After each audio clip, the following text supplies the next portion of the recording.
Hi friends, പുതിയൊരു വീഡിയോയിലേക്ക് എല്ലാവർക്കും സ്വാഗതം. വീഡിയോയിലേക്ക് പോകുന്നതിന് മുമ്പ് തന്നെ ഈ ചാനൽ ആരെങ്കിലും ഫസ്റ്റായിട്ട് കാണുന്നവരുണ്ടെങ്കിൽ ഫസ്റ്റ് സബ്സ്ക്രൈബ് ചെയ്ത് ലൈക്ക് ചെയ്ത് സപ്പോർട്ട് ചെയ്ത് കാണാം.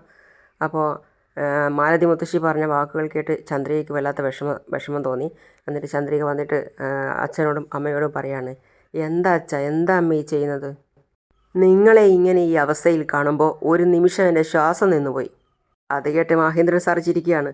ചന്ദ്രിക വീണ്ടും പറയാണ്, ദയവ് ചെയ്ത് ഇനി ഇങ്ങനെയുള്ള ജോലികളൊന്നും ചെയ്യല്ലേ. ഇത് കേട്ട് ലക്ഷ്മിയും പറയാണ്, നീ എന്തെല്ലാം ജോലികളാണ് ഇവിടെ തനിയെ ചെയ്യുന്നത്? നിനക്കൊരു സഹായിയാവുമല്ലോ എന്ന് വിചാരിച്ചാൽ ഞങ്ങൾ ഈ കഴിച്ച പാത്രങ്ങൾ കഴുകിയത്. ഇതിനൊക്കെ എന്തിനാ ഇങ്ങനെ വിഷമിക്കുന്നത്? അപ്പോൾ മഹേന്ദ്ര സാർ പറയാണ്, ചന്ദ്രികയെ, ഞങ്ങൾ ജനിച്ചപ്പോൾ കോടീശ്വരന്മാരായല്ല ജനിച്ചത്. ഞങ്ങളും ഈ ജീവിതം കഷ്ടപ്പാടിൽ നിന്ന് തന്നെയാണ് തുടങ്ങിയത്. നീ ചെയ്ത ഈ ജോലികളെല്ലാം ഞാനും ചെയ്തിട്ടുണ്ട്, ലക്ഷ്മിയും ചെയ്തിട്ടുണ്ട്. പക്ഷേ ഇപ്പോൾ കുറച്ച് നാളായിട്ട് ഈ ജോലികളൊന്നും ഞങ്ങൾ ചെയ്യാറില്ല. വീണ്ടും ഈ ജോലികളൊക്കെ ചെയ്യുമ്പോൾ ഞങ്ങൾക്ക് പഴയ ഓർമ്മകളാണ് വരുന്നത്. ഞങ്ങൾ കഷ്ടപ്പെട്ടല്ല മോളെ ജോലി ചെയ്യുന്നത്, ഇഷ്ടപ്പെട്ട് തന്നെയാണ് ജോലി ചെയ്യുന്നത്. ഈ ജോലികളൊക്കെ ചെയ്യുമ്പോൾ ഞങ്ങൾക്ക് ആത്മനിർവൃത്തിയും സന്തോഷവും കിട്ടുന്നു മോളെ. നിനക്കും കുറച്ച് ജോലി കുറഞ്ഞു കിട്ടും. എന്തൊക്കെ പറഞ്ഞാലും നിങ്ങൾ എൻ്റെ കൂടെ കഴിയുമ്പോൾ ഇങ്ങനെയുള്ള ജോലികളൊക്കെ ചെയ്യുന്നത് എനിക്ക് ഭയങ്കര വിഷമമാണ്. അതെന്താ, നിനക്ക് ചെയ്യാം ഞങ്ങൾക്ക് ചെയ്യാൻ പാടില്ല എന്നാണോ? അതൊന്നും സാറില്ല ചന്ദ്രികെ, നീ പോയി ഭക്ഷണം ഉണ്ടാക്കാൻ നോക്ക്. ഞങ്ങൾ അപ്പോഴേക്കും ഇതെല്ലാം കഴുകിക്കൊണ്ടുവരാം. അയ്യോ വേണ്ട അമ്മേ, അതിങ്ങ് തന്നേ, ഇതൊന്നും നിങ്ങൾ ചെയ്യണ്ട. കാണുന്നവർ എന്ത് വിചാരിക്കും? മറ്റുള്ളവർക്ക് വേണ്ടിയല്ല മോളെ നമ്മൾ ജീവിക്കേണ്ടത്. നമുക്കെന്താണോ ശരി എന്ന് തോന്നുന്നത് നമ്മൾ ചെയ്യാം. ചന്ദ്രികെ, അച്ഛൻ തന്നെ പറയുന്നത് കേട്ടില്ലേ, നീ പോയി ഭക്ഷണത്തിൻ്റെ കാര്യം നോക്ക്. ഞങ്ങൾ അപ്പോഴേക്കും ഇതെല്ലാം വൃത്തിയാക്കി കൊണ്ടുവരാം. അമ്മേ, ഞാൻ പറയുന്നതെന്ന് നീ പോ ചന്ദ്രികെ.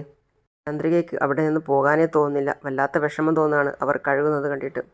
പിന്നെ കാണിക്കുന്നത് മേഘയുടെ ചന്ദ്രനച്ഛൻ ഒരു തട്ടുകടയിൽ കയറിയിട്ട് ചായ കുടിക്കുകയാണ്. അപ്പോൾ അവിടെ അതുവഴി വരികയാണ് നമ്മളെ മനീഷ് വരുന്ന വഴി കണ്ടപ്പോൾ തോന്നുകയാണ്, ഇയാളെ ഞാൻ എവിടെയോ വെച്ച് കണ്ടതുപോലെയുണ്ടല്ലോ എന്ന് പറഞ്ഞ് അവൻ വണ്ടി വീണ്ടും ബാക്കോട്ടെടുക്കുകയാണ്. മനീഷ് അയാളെ ഒന്ന് സൂക്ഷിച്ച് നോക്കിയതിന് ശേഷം ഫോണെടുത്ത് CCTV ഫുട്ടേജിൻ്റെ ആ സീൻ നോക്കുകയാണ്. കള്ള റാസ്കിൾ, ഇവനാണ് എൻ്റെ കാറിൽ നിന്നും പണം അന്ന് എടുത്തത്. നിൻ്റെ അവസാനം എൻ്റെ കൈകൊണ്ട് തന്നെയാടാ. അയ്യോ, മനീഷ് എന്നെ കണ്ടല്ലോ, അവൻ്റെ കയ്യിലെങ്ങാനും ചെന്ന് പെട്ടാൽ അത്ര തന്നെ. അയാൾ മനീഷിനെ കണ്ടയുടൻ തന്നെ കയ്യിലിരുന്ന ചായയും കപ്പും പുറത്തേക്ക് കളഞ്ഞിട്ട് ഓടുകയാണ്. അപ്പോഴേക്കും മനീഷ് അതിവേഗത്തിൽ ഓടിക്കയറി അയാളുടെ കോളറിൽ പിടിച്ചു. വിടാനാ പറഞ്ഞ് എന്ന് പറഞ്ഞ് മനീഷിനെ തട്ടി മാറ്റി അയാൾ വണ്ടിയുമായി പോയി. അതിൻ്റെ പിന്നാലെ തന്നെ മനീഷും വണ്ടിയും എടുത്തു പോയി. അയ്യോ, കാറിൽ പുറകെ വരികയാണല്ലോ, ഇനിയിപ്പോൾ എന്താ ചെയ്യുക? മനീഷ് പിന്നെ ഓവർ സ്പീഡിൽ വണ്ടിയെടുത്ത് അയാളുടെ സ്കൂട്ടറിന് കുറുകെ പോയിട്ട് നിർത്തുകയാണ് ചെയ്തത്, ഓവർടേക്ക് ചെയ്ത് കയറി.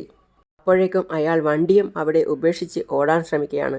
അതിനിടയിൽ മനീഷ് വണ്ടി നിർത്തി പെട്ടെന്ന് ഓടിച്ചാടി കയറി അയാളുടെ കോളറിൽ പിടിച്ചു. എന്നിട്ട് പറയാണ്, വിടടാ എന്ന് പറയാണ് അയാൾ. പക്ഷേ ഒരു തരത്തിലും മനീഷ് വിടാതെ മുറുകെ പിടിക്കുകയാണ്. എടാ, നീയല്ലേ എൻ്റെ കാറിൽ നിന്നും അന്ന് 20 ലക്ഷം രൂപ മോഷ്ടിച്ചത്? ഏയ് അല്ല എന്ന് പറയുന്നതിനിടയിൽ മനീഷിൻ്റെ കയ്യിൽ നിന്നും 2-3 അടി അയാളുടെ ചെകിട്ടത്ത് കൊണ്ടു. സത്യം പറയടാ, നീയല്ലേ എടുത്തത്? ഏയ്, ഞാൻ ആരുടെയും പണം എടുത്തിട്ടില്ല, എന്നെ വെറുതെ വിട്ടേക്ക്. എനിക്ക് ഒന്നും അറിയില്ല, പിന്നെ എന്തിനാടാ എന്നെ കണ്ടിട്ട് ഓടിയത്? നീ പണം എടുത്തതിന് എൻ്റെ കയ്യിൽ തെളിവുണ്ട്.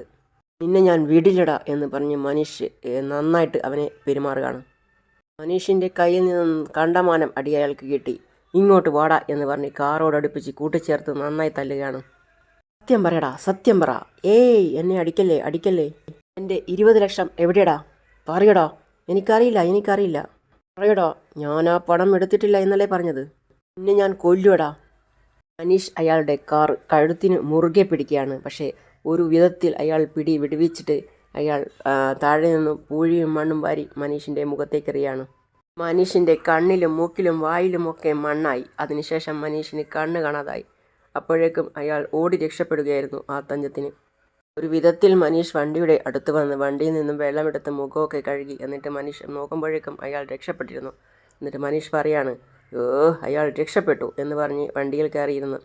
ഇന്ന് നീ എൻ്റെ നിന്നും രക്ഷപ്പെട്ടു, പക്ഷേ നിന്നെ ഞാൻ വിടില്ലടാ. മനീഷ് വണ്ടിയും എടുത്ത് പോയി. പിന്നെ കാണിക്കുന്നത് മുത്തശ്ശനും, അതായത് ചന്ദ്രികയും ലക്ഷ്മിയും മഹേന്ദ്രൻ സാറും സിദ്ധുവും ഒക്കെ അവരുടെ പഴയ ആ ഓഫീസിലേക്ക് പോവാണ്.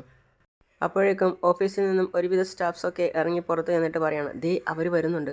മുത്തശ്ശൻ വണ്ടിയിൽ നിന്നും ഇറങ്ങിയപ്പോൾ തന്നെ അവർ പറയാണ്, വരൂ സാർ. നമസ്കാരം സാർ. നമസ്കാരം. വരൂ സാർ. ആ, എല്ലാവരും സുഖമായിരിക്കുന്നല്ലോ അല്ലേ? ആ, അതെ സാർ. നമസ്കാരം സാർ. അപ്പോഴേക്കും മഹേന്ദ്രൻ സാർ മുത്തശ്ശൻ പരിചയപ്പെടുത്തി കൊടുക്കുകയാണ്. ഇതെൻ്റെ പേരക്കുട്ടിയാണ് ചന്ദ്രിക. എല്ലാവരോടും മേഡത്തോട് നമസ്കാരം പറയാണ് ചന്ദ്രികയോട്. നമസ്കാരം മേഡം. നമസ്കാരം.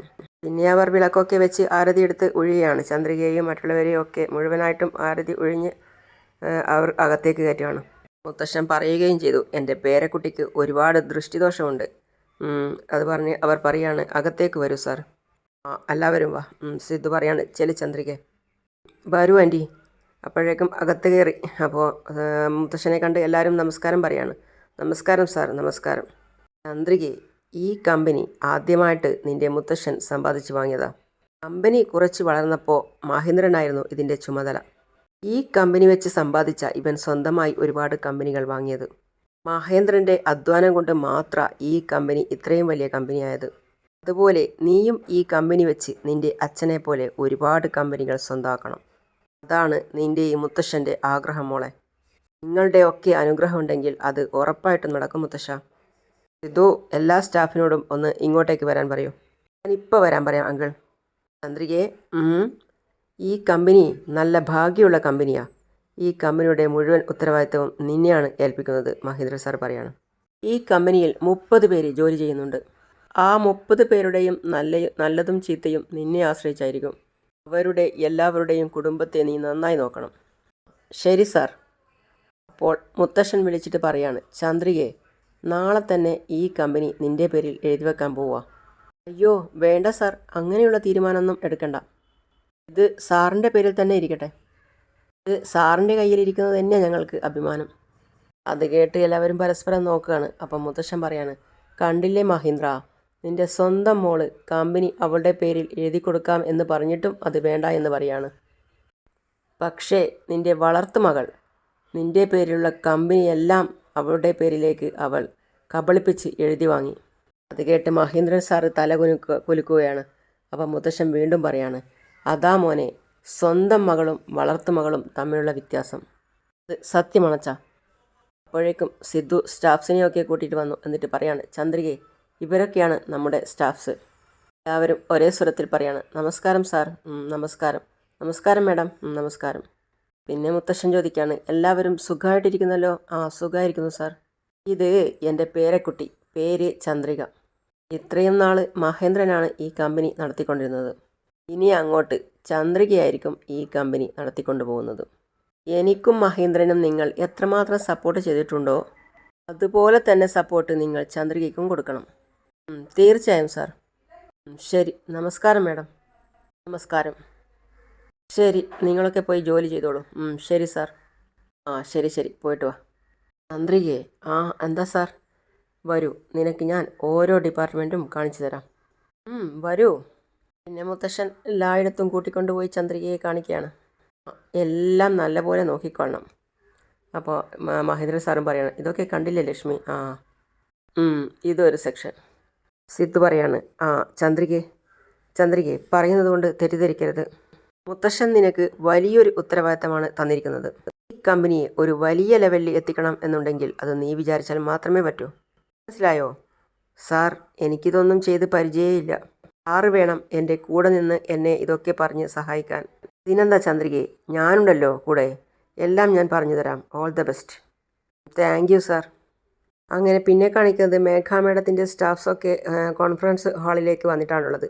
എന്നിട്ട് അതിൽ നിന്നും ഒരു സ്റ്റാഫ് പറയാണ്, എന്തോ കാര്യമായ അത്യാവശ്യം പറയാനുണ്ടെന്ന് പറഞ്ഞ് മേഘ മേഡം നമ്മളോടൊക്കെ കോൺഫറൻസ് ഹാളിലേക്ക് വരാൻ പറഞ്ഞിട്ടില്ലേ? എന്താ കാര്യമെന്ന് നിങ്ങൾക്കാർക്കെങ്കിലും അറിയുമോ? അറിയില്ല സാർ. മേഘ മേഡം എപ്പോൾ എന്ത് തീരുമാനം എടുക്കുന്നുവെന്ന് ആർക്കും പറയാൻ പറ്റില്ല. അപ്പോഴേക്കും മേഘ മേഡം എത്തി. Good morning madam.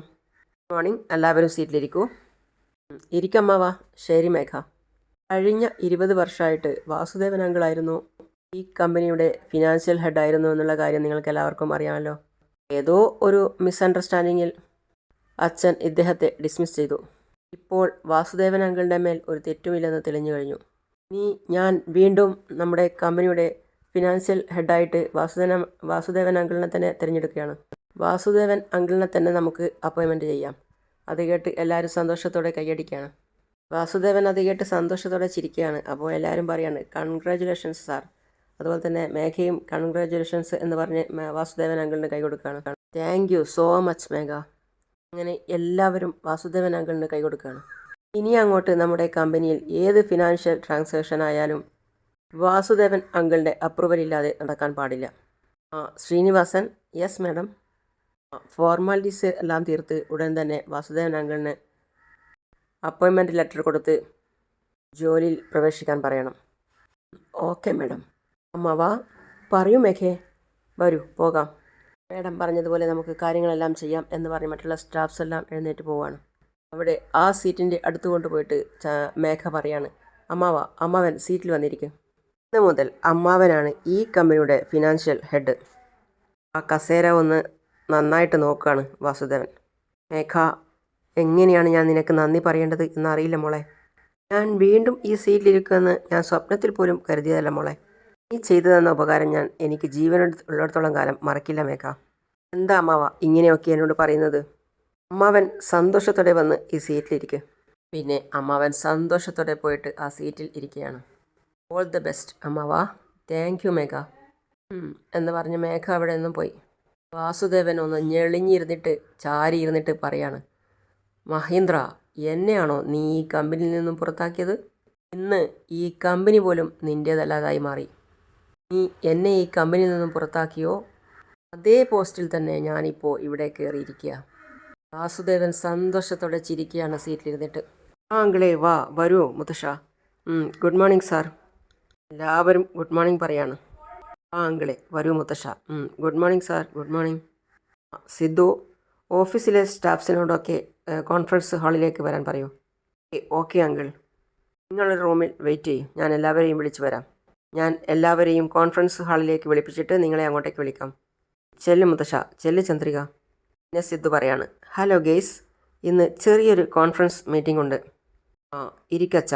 മഹേന്ദ്ര സാറും മുത്തശ്ശനും ഒക്കെ ഇരിക്കുകയാണ്. മഹേന്ദ്ര സാർ പറയാണ്, ചന്ദ്രികയെ എന്തിനാ നിൽക്കുന്നത്? ഇരിക്കേ. ആരുമില്ല സാർ. കണ്ടില്ലേ, ഇവിടെ വന്നും സാർ എന്നാണല്ലോ വിളിക്കുന്നത്. അയ്യോ, ഓർമ്മ വരുന്നില്ല, ഞാൻ അങ്ങനെ തന്നെ വിളിച്ച് ശീലായിപ്പോയില്ലേ, അതുകൊണ്ടാ. ശരി, നിനക്ക് എന്താണോ തോന്നുന്നത് അതുപോലെ വിളിച്ചോ. അല്ല, ഇനി നീ എന്നെ പേര് വിളിച്ചാലും എടാ എന്ന് വിളിച്ചാലും കുഴപ്പമില്ല എന്ന് പറഞ്ഞ് ചന്ദ്രിക ചിരിക്കുകയാണ്. കേട്ട് എല്ലാവരും സന്തോഷത്തോടെ ചിരിക്കുകയാണ്. മഹേന്ദ്ര സാറും ലക്ഷ്മിയും മുത്തശ്ശനും ഒക്കെ. ഞാൻ ലക്ഷ്മി വിളിക്കുകയാണ്, ചന്ദ്രികയെ വാ, ചന്ദ്രികയെ ഇരിക്കേ, വന്നിവിടെ ഇരിക്കും ചന്ദ്രികയെ. ഇനി മഹേന്ദ്ര സാർ വിളിക്കുകയാണ്, ചന്ദ്രികയെ. എന്താ സാർ? ഇനി മുതൽ എല്ലാ ഉത്തരവാദിത്തങ്ങളും നിന്നെയാണ് ഏൽപ്പിക്കുന്നത്. നീ വേണം ഇനി മുത്തശ്ശൻ്റെ കമ്പനി മുഴുവനും നോക്കി നടത്താൻ. എൻ്റെ കമ്പനിയോ മേഘ എടുത്തു, മുത്തശ്ശൻ്റെ കമ്പനി നീയും എടുത്തോ. ഈ കമ്പനി ഇപ്പോൾ ചെറുതാണ്, പക്ഷേ ജീവിതത്തിൽ മുൻപോട്ട് വരുന്നതിന് കമ്പനി ചെറുതെന്ന് പറയുന്നത് ഒരു പ്രശ്നമേ അല്ല. നമ്മൾ നന്നായി അധ്വാനിച്ചാൽ മതി. ഹാർഡ് വർക്ക് ചെയ്താൽ ഈ ചെറിയ കമ്പനിയെ വലിയ കമ്പനിയാക്കി മാറ്റാം. ഇത് നിൻ്റെ കയ്യിലാണുള്ളത്. അങ്ങനെയാണ് ഇന്നത്തെ ഭാഗം അവസാനിക്കുന്നത്. അപ്പോൾ അടുത്തതായി കാണിക്കുന്നത് മുത്തശ്ശൻ പറയാണ്, വാ ചന്ദ്രികയെ ഇവിടെ ഇരിക്കുക. കൊണ്ടുവന്ന് മേഘയുടെ അടുത്ത സീറ്റിലാണ് ഇരുത്തുന്നത്. അപ്പോൾ ചന്ദ്രിക മടിച്ച് പറയാണ്, മുത്തശ്ശ ചന്ദ്രികയെ അവിടെ ഇരുത്തി. അയ്യോ എന്നൊക്കെ ചന്ദ്രിക പറയാണ്. പക്ഷേ മേഘ ചന്ദ്രികയെ തന്നെ നോക്കുകയാണ്. മുത്തശ്ശൻ വീണ്ടും പറയാണ്, ചന്ദ്രിക എണീറ്റത് കണ്ടിട്ട്, ഇരിക്കാനാ പറഞ്ഞത്? അല്ല മുത്തശ്ശ, അതിനു മുമ്പായി അനുഗ്രഹിക്കണം മുത്തശ്ശ. ചന്ദ്രിക അപ്പം തന്നെ കാലിൽ വീണു. അപ്പോൾ മുത്തശ്ശൻ പോക്കിയെടുത്തിട്ട് പറയാണ്, നിനക്ക് ദീർഘായുസോടെ ഇരിക്കാൻ ഞാൻ പ്രാർത്ഥിക്കാം മോളെ. നീ വെക്കുന്ന ഓരോ ചുവടും നിനക്ക് വിജയം ഉണ്ടാക്കി തരും. മറ്റുള്ളവരൊക്കെ അതും ഉണ്ട് കൂടെ. അപ്പോൾ മേഘ ഒന്ന് തറപ്പിച്ച് നോക്കുകയാണ് ചന്ദ്രികയെ. ഇരിക്കും മോളെ. എന്നോട് മത്സരിച്ച് ചന്ദ്രികയെ ഇവിടെ കൊണ്ടുവന്ന് ഇരുത്തിയിരിക്കുകയാണല്ലേ. അവൾ എത്ര ദിവസം ഇവിടെ ഇരിക്കുമെന്ന് ഞാനൊന്ന് നോക്കട്ടെ. അങ്ങനെയാണ് ഇന്നത്തെ ഭാഗം അവസാനിക്കുന്നത്. അപ്പോൾ അടുത്ത പുതിയ വിശേഷമായിട്ട് വീണ്ടും കാണാം. അതുവരെ ഈ ചാനൽ സബ്സ്ക്രൈബ് ചെയ്യാതെ ആരെങ്കിലും കാണുന്നുണ്ടെങ്കിൽ പെട്ടെന്ന് തന്നെ സബ്സ്ക്രൈബ് ചെയ്ത് ലൈക്ക് ചെയ്ത് നിങ്ങളുടെ ഫീഡ്ബാക്ക് എന്താണെങ്കിലും അറിയിച്ച് കാണുക. അപ്പോൾ അടുത്ത പുതിയ വിശേഷമായിട്ട് വരുന്നവരേക്കും സീ യു ഓൾ.